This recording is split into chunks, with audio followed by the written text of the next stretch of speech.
très heureux de vous revoir dans le but de vous livrer le contenu de quelques journaux béninois parus ce mardi 7 avril 2020. Mesdames, Messieurs, bonjour et bienvenue dans cette revue de presse. Tout de suite, démarrons avec la cime de l'info qui est le journal à l'honneur ce jour. Démission de l'ancien chef de l'État béninois, Boni Yayi, du parti Force-Corée.Bénin émergent. Titre la cime de l'info. Avant de signaler que le docteur Laurent Delors-Faton s'indigne et invite Boni Yayi à ne pas abandonner les siens. La manchette donc est le journal de Issaka Kotioni, parle des 4 ans de gestion du pouvoir de la rupture, puis livre les propos de Ebed Couton qui reste convaincu que Talon a fait beaucoup pour notre pays, le Bénin.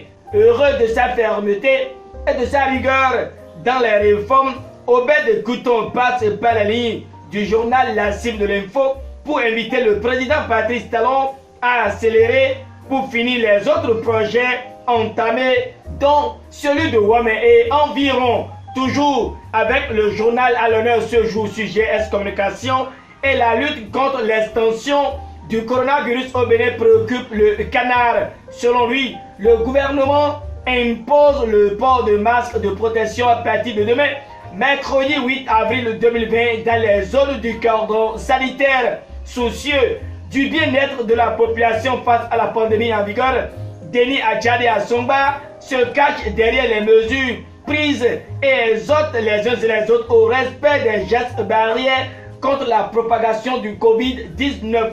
C'est avec les informations relatives à la démission du président d'honneur des forces corrupées Bénin émergent que la cible de l'info a pris l'envol dans cette revue de presse, et c'est encore avec elle que le confrère achève tout en dévoilant que la jeunesse des forces corrupées émergent de Parakou supplie Boni Yayi à ne pas les abandonner. Dépasser la cible de l'info, Matin Libre s'installe puis éveille les consciences sur le décès d'une femme de 43 ans des suites du coronavirus et rapporte que la clinique est fermée. Le personnel en quarantaine et le Bénin passe à 26 cas infectés, signale Matin Libre. Soucieux qu'il y a émeute dans un hôtel, le confrère voudrait savoir quand le dépistage systématique.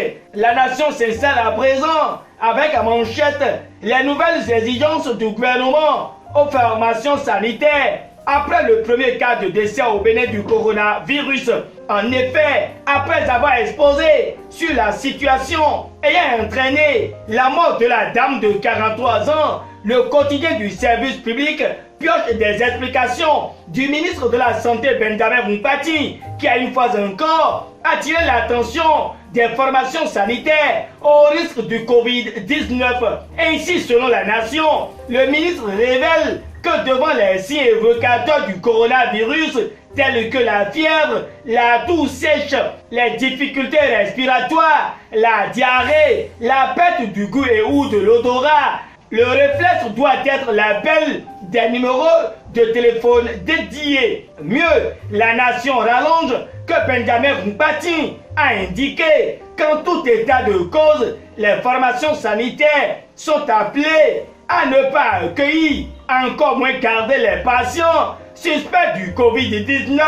Pour finir, la nation mentionne que le ministre de la Santé a confié que le respect des gestes barrières, la discipline et l'engagement peuvent aider le Bénin à vaincre cette maladie en évitant sa propagation. La nation s'interroge également sur le sort de l'année scolaire face au coronavirus et voudrait savoir ce qui se passera si les congés de Pâques prennent fin, pendant que Fraternité donne les détails sur le premier cas de décès et insiste sur le port de masque qui est obligatoire dans le cordon sanitaire dès demain mercredi.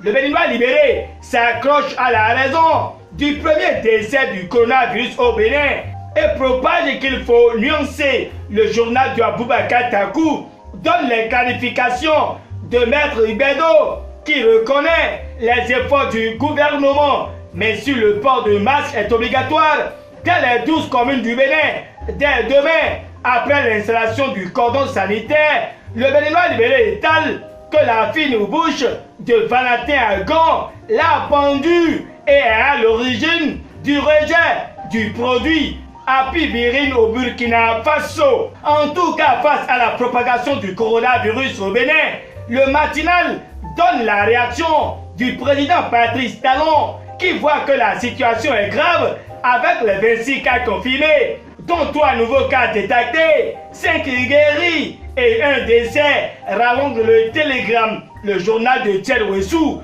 donne les noms et prénoms des 87 contrôleurs de douane mutés à travers la décision prise le 2 avril 2020 et mentionne aussi que la première session ordinaire de l'Assemblée nationale au titre de l'année 2020 qui s'ouvre ce mardi démarrera dans la plus grande sobriété. Coronavirus oblige. Oui, ce même coronavirus est à l'origine de la flambée du prix des produits alimentaires par à coup. Mais quotidien d'Abarou en parle et relaie que Cissé veille au grain quant à la mise en œuvre des mesures contre le coronavirus dans le Bargou et met en garde tout contrevenant. Quel poids pour les FCBE, Samboni Yahi, se demande le quotidien d'Abarou. À son tour, le Béninois libéré note qu'il y a souffrance à Boycon après le départ de son champion Atropo. L'Union progressiste pleure et accuse Aman Gansé, martèle le journal du Aboubakar Takou. Et voilà qui vient mettre un thème à ce deuxième rendez-vous de la semaine que je vous remercie d'avoir suivi. Merci et portez-vous bien, tout en inscrivant dans vos habitudes les mesures barrières prises par le gouvernement afin d'éviter la propagation du coronavirus. Au revoir et à demain.